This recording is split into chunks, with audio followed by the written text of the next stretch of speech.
పంపటం జరిగింది. ఎందుకంటే మనం ఎప్పుడైనా కూడా సత్సంబంధాలు మెయింటైన్ చేస్తే అవును చేయాల్సిన బాధ్యత మనకుందనే బాధ్యత గుర్తుంటుంది. అదే కాకుండా గతంలో కేసీఆర్ గారు కొంత అహంకార ధోరణి అంటే నేనే అంతా నేనే అన్నట్టు చేసి తెలంగాణ రాష్ట్ర ప్రజలకి కేంద్రం నుంచి తీసుకురావాల్సిన నిధుల్ని సంపూర్ణంగా తీసుకురావడంలో విఫలమయ్యారు అనే ఆరోపణలు చాలా బలంగా ఉన్నాయి. దాన్ని అంతా అధిగమిస్తూ రేవంత్ రెడ్డి నేడు చేస్తున్న తీరు ఎందరికో ఆదర్శనీయంగా ఉంటుంది. ఈ మాట వాస్తవం, దీనిలో ఏమాత్రం అతిశయోక్తి లేదు అని తద్వారా మనకి అర్థం అవుతుంది. ఇక తదుపరి చూస్తే టీవీ ఆన్ చేస్తే గత 3 రోజులుగా మనందరికీ కూడా తెలిసిన ఒకే ఒక్క వార్త, హల్చల్ చేస్తున్న వార్త ఏదైనా ఉంటే బండి సంజయ్ కుమార్ భగీరథ్ గురించి. బండి భగీరథ్ మీద ఫోక్సో కేసు అయితే నమోదవటం అయితే జరిగింది. మరి పూర్వాపరాలను పరిశీలించి తద్వారా అసలు తప్పెవరిది అనేది చూడాలి. ఆ ఫోక్సో చట్టం అంటేనే చాలా డిఫరెంట్. ఎందుకంటే ఎవరిది తప్పో ఎవరిది ఒప్పో పక్కన పెడితే ఆ అమ్మాయి కన్నా మైనర్ అయితే మాత్రం 100% బండి భగీరథ్కి మరి శిక్ష తప్పదు అని చెప్పి మరి అనేక చట్టంలోని అనేక సవరణలు కూడా చెప్తున్నాయి. చూడాలి రానున్న రోజుల్లో ఇది ఏ విధంగా వెళ్ళబోతుంది. నిజంగా పాప మైనరా లేకపోతే మేజరా, ఏం జరిగింది? మరి వీళ్ళు వాంటెడ్లీ ఒక హనీ ట్రాప్ చేశారని కూడా గట్టిగా బలమైన వాదన వినబడుతుంది. చూడాలి రానున్న రోజుల్లో బండి సంజయ్ కుమారుడిది ఎంతవరకు వెళుతుంది. ఎందుకంటే ఆ అమ్మాయికి ఒక బీఆర్ఎస్ కార్యకర్తలతో కొంత వాళ్ళ చుట్టాలకి సత్సంబంధాలు ఉన్నాయన్న కూడా వార్తలు కూడా వస్తున్నాయి.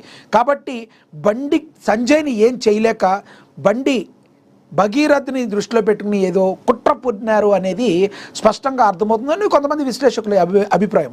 దీనిలో కాంగ్రెస్ పార్టీ యొక్క పాత్ర కానీ కాంగ్రెస్ పార్టీ మీద ఏది ఉందని అనుకోవడం లేదు. కానీ ఇది మాత్రం 100% బీఆర్ఎస్ చేసింది అని చెప్పి బీజేపీ అధిష్టానం, ఢిల్లీ అధిష్టానం కూడా దీన్ని నమ్ముతూ ఈరోజున బండి సంజయ్ని ఇప్పటి వరకు కూడా ఏమీ అనకుండా కొంత పార్టీ అండగా నిలబడింది అన్నది మనం కూడా అనుకోవచ్చు.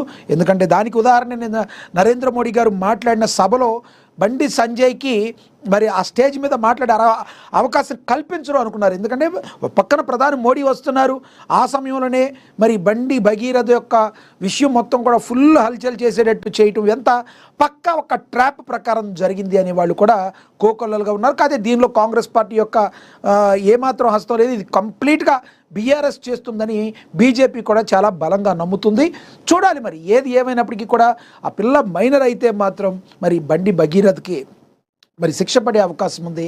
ఆ ఇంపాక్ట్ బండి సంజయ్ మీద ఉంటుందా లేదంటే దాని గురించి బయటికి రావడానికి మరి వేరే కార్యక్రమాలు ఏం చేస్తారు, మరి కొంత సమయం పడుతుంది. ఈ సమయంలో మాటల దాడులు, మాటల తోటాలు ఖాళీగా ఊరుకోరు కదా ఎవరైనా. అందులో బండి సంజయ్ అంటే ఎదుట వాళ్ళ మీద అటాక్ డైరెక్ట్గా చేస్తూ ఉంటాడు ఆయన.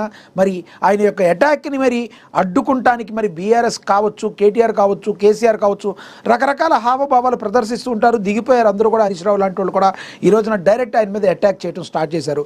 చూడాలి రానున్న రోజుల్లో బండి సంజయ్ మరి ఏ రకంగా తను నిరూపించుకుంటారు అనేది దీని మీద చూడాలి. ప్రస్తుతం దాని గురించి ఎవరెవరు ఏం మాట్లాడారో చూద్దాం. బండి సంజయ్ నిస్సాక్షిక విచారణ కోరాలి అని చెప్పి మంత్రి పొన్నం ప్రభాకర్ తెలిపారు. విచారణకు అడ్డుపడొద్దు, ఆడబిడ్డలకు అన్యాయం సహించమని చెప్పి మంత్రి పొన్నం ప్రభాకర్ తెలియజేశారు. దీని గురించి చూద్దాం మంత్రి పొన్నం ప్రభాకర్ ఏమన్నారు మళ్ళీ ఒకసారి చూద్దాం.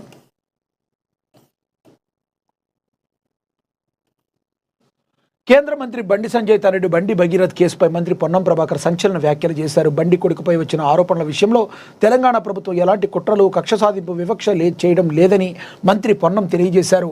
కేంద్ర మంత్రిగా ఉన్న బండి సంజయ్ తన కుమారుడిపై వచ్చిన ఆరోపణలపై నిష్పక్షపాతంగా విచారణ కోరాల్సిందని ఆయన అభిప్రాయపడ్డారు. అలా చేయకుండా కుట్రలు చేస్తున్నారని చెప్పి సానుభూతి పొందే ప్రయత్నం చేయడం సరికాదన్నారు.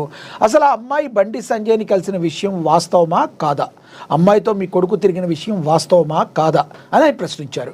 ఆ విషయాలను నిరూపించి నిర్దోషిత్వాన్ని నిరూపించుకోవాలని సూచించారు.